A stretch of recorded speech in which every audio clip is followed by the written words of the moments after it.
The pressure is on to get home. Canadians abroad are on the move, including people who are sick. My first symptoms had started on my way to the airport.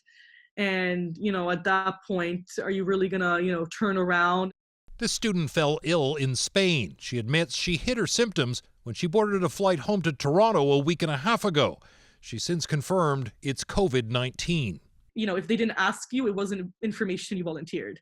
So I just stayed quiet about it. Health officials are now tracking everyone she came in contact with. And last week, the government pledged tougher screening for air travelers. Anyone who has symptoms will not be able to come to Canada. But it doesn't appear to be working. Jane Salhani and her husband were on vacation in Spain, but cut it short and flew home Sunday. One woman coughed for 9 hours. Basically, it was a 9-hour flight. She coughed the entire time, and everybody was very uncomfortable. Transport Canada's new screening is just 3 questions asked by airline staff. Do you have a fever and cough? If so, you'll be denied boarding. Do you have fever or difficulty breathing?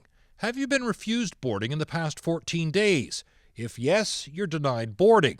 All of it's voluntary, requiring honesty from travelers. I guess people have to be honest or not, and say, yes, you're feeling well, you're not feeling well. I certainly empathize with anybody that's probably not feeling well, because you don't want to get stuck in that airport. Like, what would you do?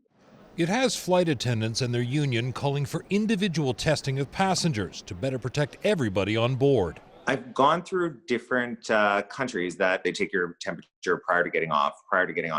I think more needs to be done that way if we're going to take it seriously. We found other countries are taking passengers' temperatures and using thermal scanners inside airports. For now, the Canadian government is ordering airlines to simply ask questions. The airlines say they have barred some sick travelers from boarding, but they won't say how many.